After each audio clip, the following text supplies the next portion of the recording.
پہلا پرنسپل نیت کو صاف کر لیں. دوسرا پرنسپل اللہ کی رضا کے لیے سارا عمل کریں, اللہ کو خوش کرنے کے لیے تمام اپنے اعمال کو رکھیں اور صرف اس سے اجر کی امید رکھیں. اور تیسرا پرنسپل حرام لقمے سے بچیں. آپ صحابی رسول کا واقعہ دیکھ لیں, ابو امامہ الباہلی رضی اللہ تعالیٰ عنہ, جب وہ اس دین میں آئے, اسلام قبول کیا, تو غریب تھے, اپنی قوم والوں کے پاس گئے کہ جب وہ کھانا کھائیں گے تو میں ان کے ساتھ کچھ کھا پی لوں گا. جب انہوں نے کھانا پکایا اور سرو کیا تو کھانے لگے تو دیکھا اس میں دم مسفوح پکا ہوا ہے. دم مسفوح وہ ہوتا ہے جب بکرے کو ذبح کرتے ہیں نا, یا دمبے کو یا اونٹ کو نہار کرتے ہیں تو جو خون نکلتا ہے نا, اسے لوگ اس میں شامل کر لیتے ہیں اور اس کو پکاتے ہیں.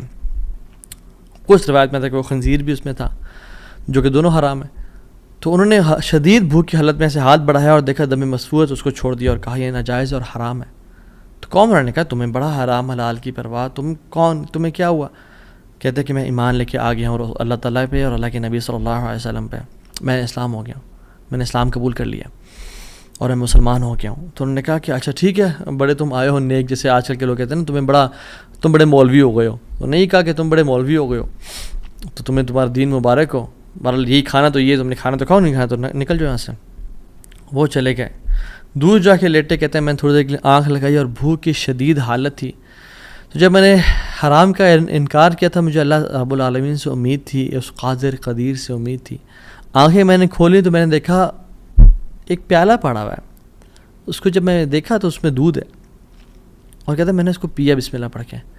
کہتے ہیں کہ اس سے زیادہ میٹھا, اس سے زیادہ سفید اور اس سے زیادہ ٹھنڈا دودھ میں نے آج تک اپنی زندگی میں نہیں پیا تھا, اتنا خالص دودھ. کہتے ہیں میرا تو پیٹ بھر گیا اور میری رگیں سیراب ہو گئیں, اور پورے نا یعنی جو ایک ڈرائنیس تھی میرے اندر بھوک کی وجہ سے, وہ بالکل ختم ہو گئی.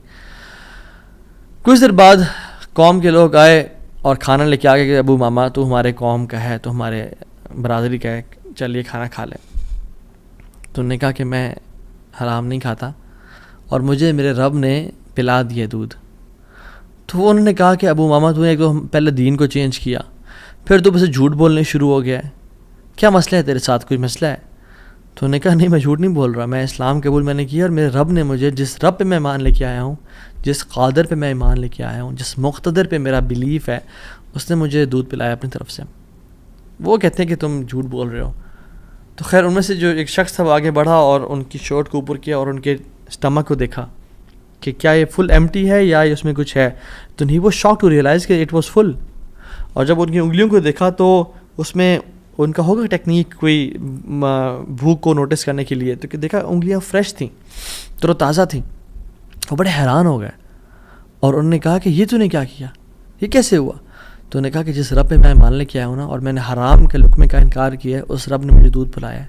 اور ابو امامہ الباہلی رضی اللہ عنہ کی یہ کیفیت کو دیکھ کے ان کا سارا قبیلہ انہوں نے اسلام قبول کر لیا.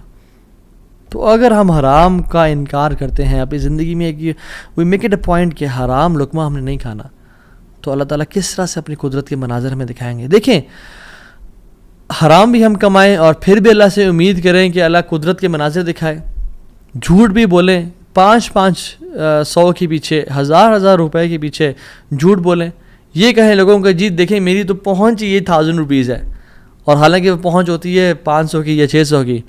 تو بندہ کچھ پیسے کے لیے جھوٹ بولے اور پھر کہے اللہ تعالیٰ قدرت کے مناظر بھی دکھائے. عمل تو ہم پھر آن والا کریں اور موسیٰ علیہ السلام والا رزلٹ دیکھنے کی کوشش کریں. ایسا کبھی نہیں ہوتا. ہمیں اگر اللہ تعالیٰ کی قدرت کے مناظر اپنی زندگی میں دیکھنے ہیں نا, اور ہم چاہتے ہیں کہ اللہ تعالیٰ ڈائریکٹ انٹرفیئر کریں اور ہماری زندگی کو آسان کریں, تو ہم نے حرام لقمے سے دور رہنا ہے.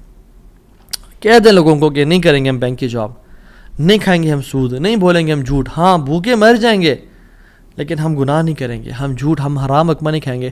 8000 پہ گزارا کر لیں گے, 15-20 ہزار پہ گزارا کر لیں گے, جتنی تنخواہ ہے اس پہ گزارا کرنا سیکھیں, لیکن حرام نہیں کھائیں گے. اور پھر دیکھیں اللہ تعالیٰ کس طرح سے آپ کے رزق میں, آپ کے گھر میں, آپ کے اہل و عیال میں, آپ کی زندگی میں برکتیں لے کے آتے ہیں اور مشکل سے آپ کو نکالتا ہے.